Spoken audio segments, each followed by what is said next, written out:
So our lecture is given by Matt Pieckenbrock. Sorry for my wrong pronunciation. Actually, he's working with my former colleague Jose. Right. Please go ahead. Right. Yeah. Right. Okay. So you can read the title. I'm going to talk about a highly computable spectral relaxation of the rank invariant. Here's the takeaway points of this computation. The relaxation itself can be thought of as an interpolation to the rank function. It admits a 1 minus epsilon approximation scheme. Very importantly, it can be computed in linear memory, and it has a variety of applications, which I'll talk about. So here's some eye candy. Let's say you have the directional transform and you want to produce the vineyard.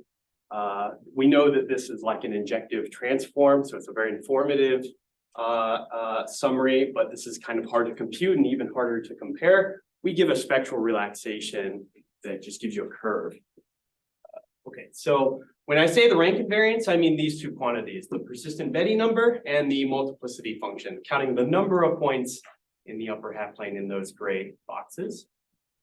Okay, so the canonical application we have in mind is optimizing filtrations. So this is one of the canonical applications of persistence.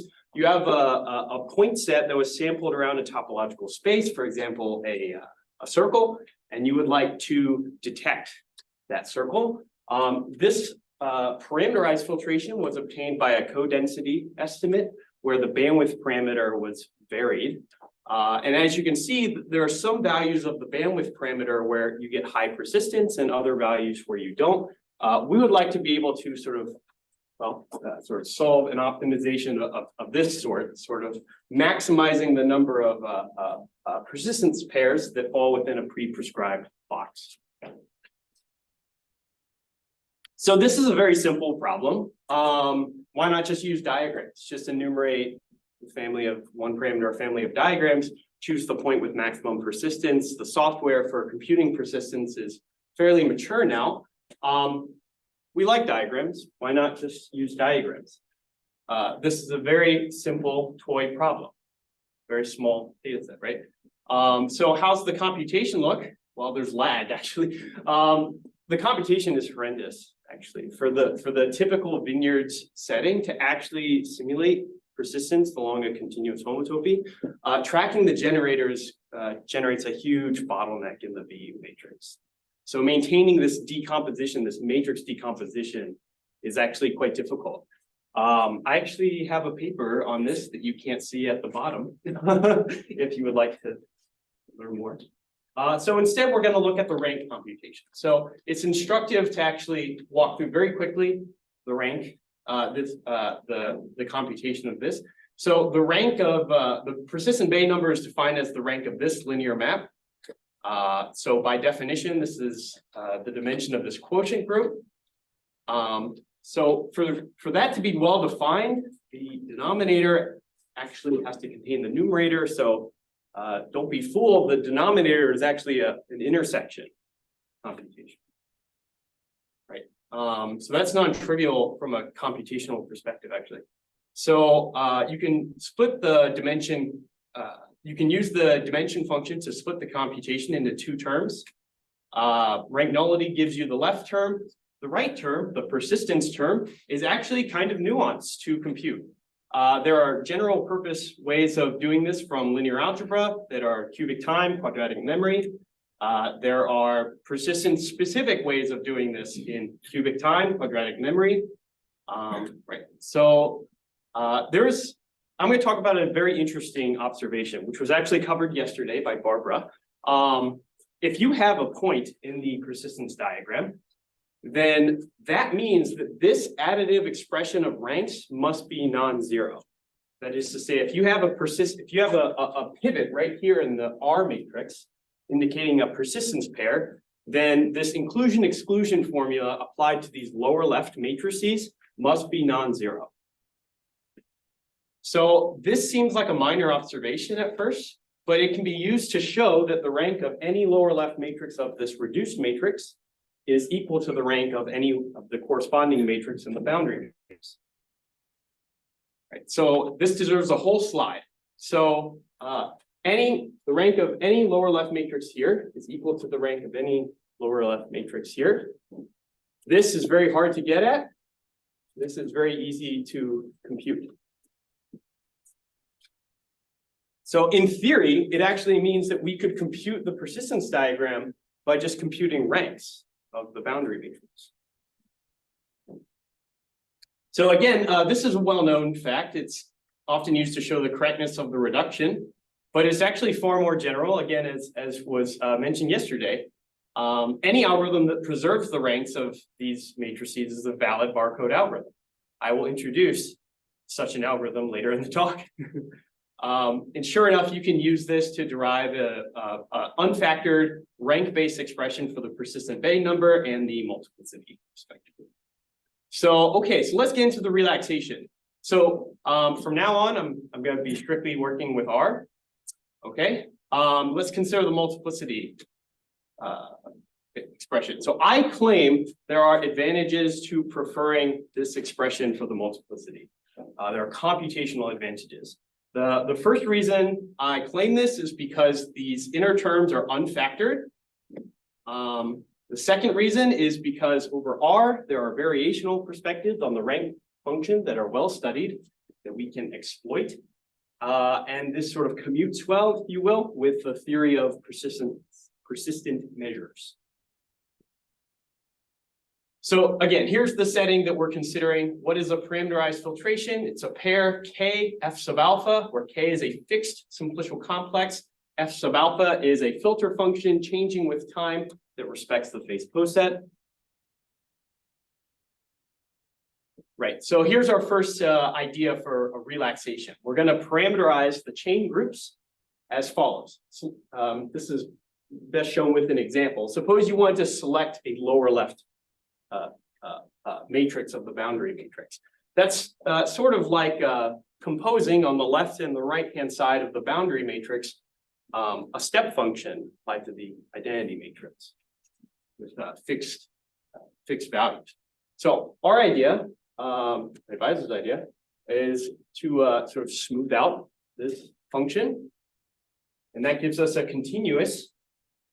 These are diagonal matrices. That gives us a continuous, element-wise continuous relaxation of this lower left matrix. But importantly, this expression, this is with respect to a fixed order. This is actually permutation invariant. See, that is with zero characteristic fields, the rank function is invariant under, let's say, permutations. Right. Okay. So the second relaxation we have is a bit more standard. We relax the rank function using its spectral characterization. We basically substitute the positive sign function with a function phi, where phi is it's integrating over smooth Dirac measures, where this Dirac measure has a very particular form. So it turns out that this will actually give us something called operator monotone functions. These have been well studied in the last century. And one of the reasons we do this is because you can obtain proximal operators in closed form when the function is convex. Okay. So I'm just going to list some properties, but I'm not going to go through them. The main properties that we get out of this that we're interested in is differentiability, and that the differential is available in closed form. And again, the approximate property that we can sort of interpolate to the rank. Okay, so let's get our bearings. So what does this represent? What have we done? Well, consider solving an ill-closed linear system. It's often solved by first regularizing. Sorry, it's often solved by first reducing it to a least squares formulation, and then adding a regularization term that prefers solutions with small norm. Okay. As you may recall from your data science courses, the minimizer to this is given in closed form by this expression. And what is this expression? This is the, oh, sorry, not this slide. For intuition, this is what regularization sort of does, right? Okay, so under appropriate parameter settings, sure enough, we can obtain an operator that looks like this, like this, whose Schotten-1 norm is given by exactly this expression. And what is this? What does this represent as an operator? This is the Tikhonov regularization, often used in L1 minimization. So let's consider this optimization again. We want to maximize the number of points that fall within this box. Okay. So here's the rank function, the application of the rank function with the sign function on the -1 to 1. It's discontinuous, not differentiable. Your first guess to substitute the rank function might be the nuclear norm because it's the convex envelope of the rank function in the unit ball of real valued matrices.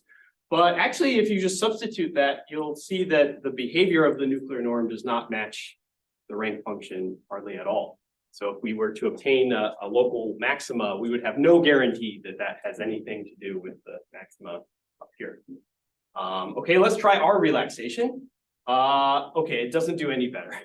For some specific regularization parameter, sure, we get a smooth objective surface that we could apply first order methods to, but we still have, the maxima does not line up trying to optimize. So, but we have a guarantee, right? We have a guarantee that if we tweak this regularization parameter down to 0, then it must converge to the rank function on all of these terms, right? So sure enough, if we shrink it just a little bit, then we do get a function that has the correct behavior, and we can continue this process. And so this actually motivates an optimization routine where you set a regularization parameter, you optimize it, you set a you lower the threshold, you optimize it, and you alternate in this way.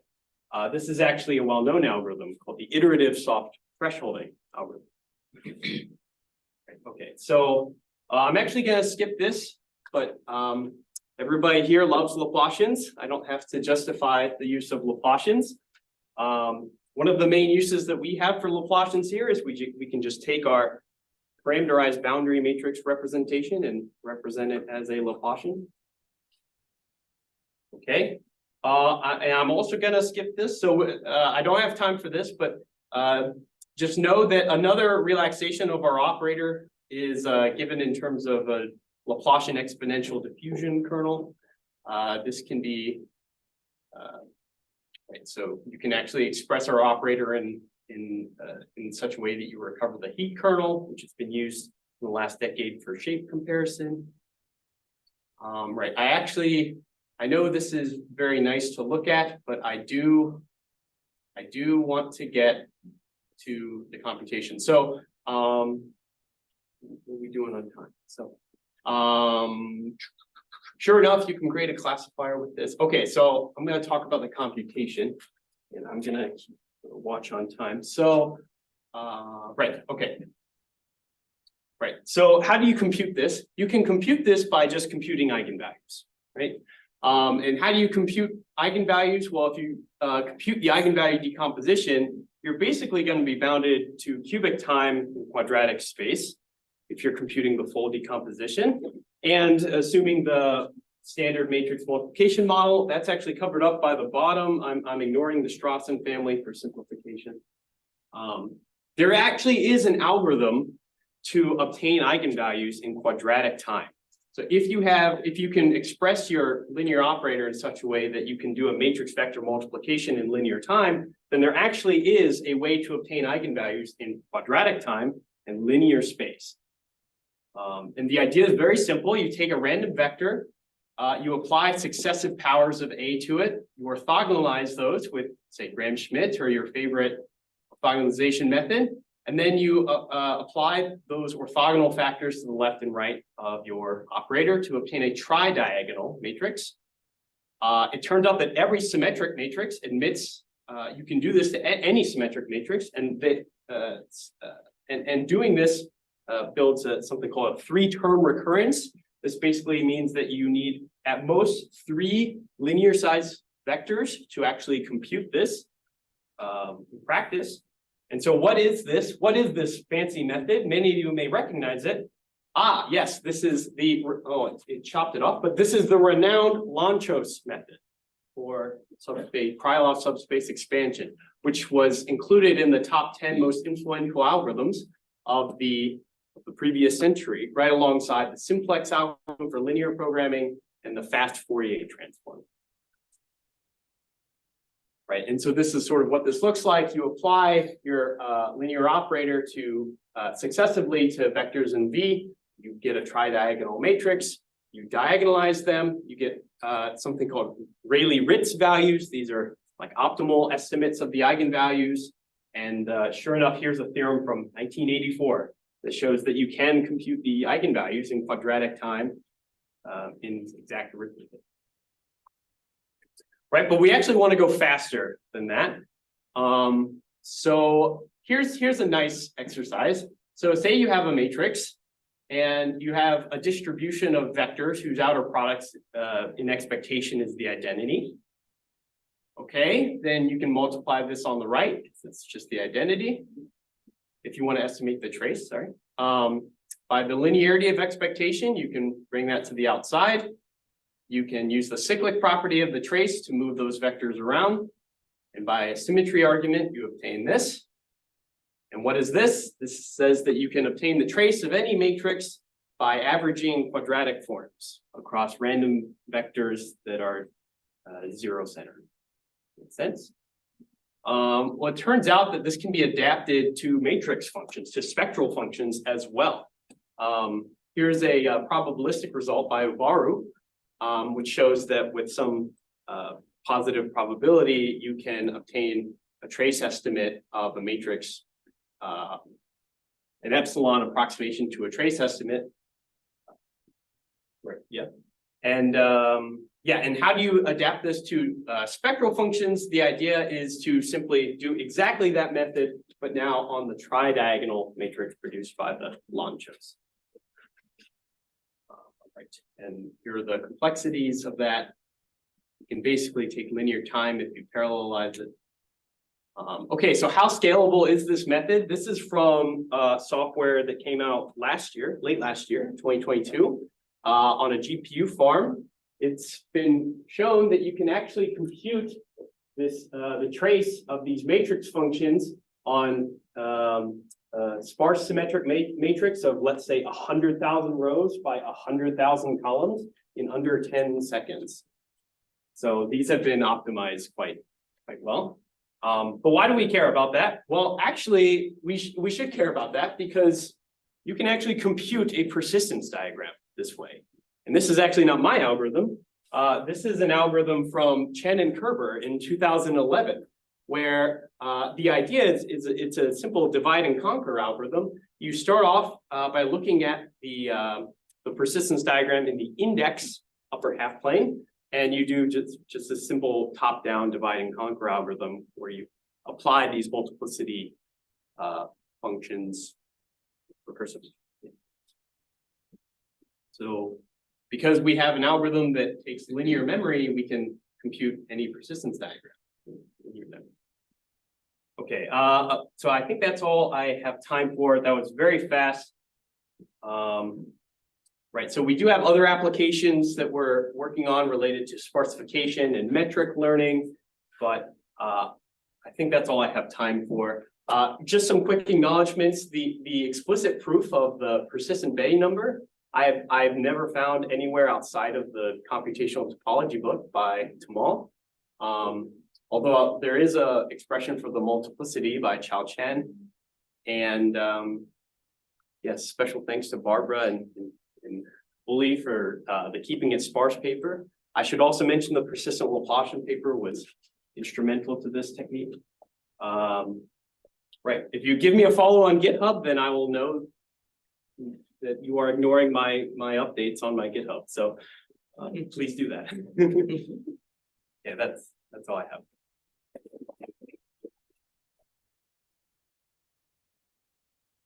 Thank you for excellent talk. Any questions there? Yes. So in your first relaxation method, when computing the eigenvalues, you're estimating them, and how does that handle eigenvalues that should be zero? Like, are they also very small? Do they stay zero? So if they're exactly zero, or if you're computing like the numerical ranks, they're less than some tolerance, we send them to zero. Yeah, so I browsed through it, but even the heat kernel trace is slightly tweaked, so it sends positive eigenvalues to the negative exponential, and then so they're positive, and it sends zeros to zero. We have to have that to. Yeah. But you can choose for example, a smoothed out polynomial of low degree around some low threshold, like 1e to the -6. It's known that Laplacian matrices have a fairly large spectral gap. So this, so all eigenvalues less than some threshold are sent to zero and in a continuous way, in a nice way.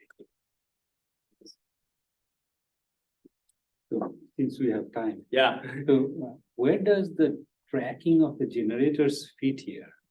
So this does not track generators. So this was developed for the case where you want persistence information, you want, let's say, multiplicity information, or even the persistence diagram in the parameterized setting. You don't care about generators. You just want the diagram. Right, so I guarantee, correct me if I'm wrong, I guarantee anyone here that has a time varying system and you want to compute diagrams over and over across this time varying system, I bet everyone here just runs a for loop and then calls, whatever implementation of the persistent homology solver, right? Nobody actually uses invariants. So we forgo the tracking of cycles. We completely abandon it. But we gain continuity amongst other things, yeah. Okay. Yeah. Any other question? We still got time. Yeah, go ahead. What's the variance of the unbiased estimator case? Oh, what a great question. So they're sampled from the Rademacher distribution. So the variance can depend on the condition number of the matrix. So that depends on the spectral function you consider. Yeah. The rates are very involved, actually. Talk to you after. More questions? I actually have a true question. I assume the persistence diagram, the way you generate over there, the algorithm you talk about over there, you can similarly use it for persistent barcode representation, right? Well, even persistent landscape. They are easily translated into other things. Yeah. So the top-down algorithm that I mentioned, which just to be clear is not my algorithm, is from Chen and Kerber. This actually gives you a way of computing the gamma persistent pairs for some fixed gamma.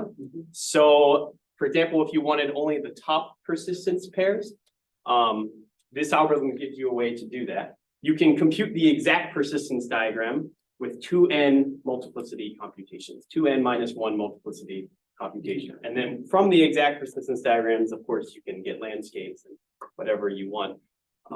But in fact, this is somewhat stronger because let's say that you only wanted, all the persistence points, that are above some threshold above the diagonal, then you can also use this method to obtain those. So you said the method is still today, but you're actually implementing the codes, right? Yeah, so I have code that implements the trace estimator using shared memory parallelism with OpenMP and CUDA actually. And it is quite scalable. It's still taking some time to implement all of the applications, including diagram computation with it. Yeah. So, but if you follow my GitHub, then you'll get notifications. So some people in my group, surely they will choose to do that, right? Yeah. It's something we have trouble with, particularly the things I mentioned yesterday about a hypergraph, hyperdiagram. We have a tremendous difficulty to go something we need. For example, I needed to do the filtration to the 10 astron or something like that. And currently we tried very hard with our high performance computer, we can only get to 5 or something like that. We have a big problem for that. So right, yeah. I hope your algorithm can help us or not. So I will ask Dongchen to look into that. Right? Yeah, sure. Yeah. More question? Yeah. We still got time. Yeah. So I guess the directional transform, I did skip by this. So if For anyone that doesn't know the persistent homology transform, please look it up. I think it's an amazing theory. So the idea is you filter a shape in all directions. The resulting diagram or vineyard that you get is an injective statistic, or so this sort of sparks an inverse theory for persistence. But the sort of the idea that I completely skipped in this slide is actually computing the PHT in practice can be quite difficult, especially with the matching computations, the bottleneck computations, to actually minimize over all rotations to like resolve this infimum right here. In my experience, it's effectively intractable. So, right. So with our technique, if you use, for example, the heat kernel trace, you can just, for every parameter setting T representing a diffusion value, you get a curve. That's all you get. You just get a simple time series. And if you want to compare that curve to a curve that you got from another shape, that just corresponds to aligning two periodic signals. It's periodic because we're moving along the circle. Right, and so we have actually done this with several data sets and obtained arbitrarily high classification performance when paired with an ensemble boosting method, but that's sort of to be expected nowadays. Okay. Not the y-axis of the code? Y-axis is the heat kernel trace value, but it's not, I didn't put the magnitudes because they don't really matter. The only thing that matters is the So it's basically good for something have a very distinct shape, but the boundary, something like yeah, that. something in low dimensions for this particular case. So 2 or 3D. It's 3D also fine. You can also do 3. So you have to impose a one parameter family around the 2-sphere, but you can do that with like the Archimedean, what's that called? The Archimedean spiral, for example. And then again, it fits into the same framework. Oh, if it works for 3D, then I can see tremendous application opportunity in the biology in such a case. We have like 12 planned applications, all of which are underway. Oh, I see. Yeah, but I am only one person, so. Okay. Okay.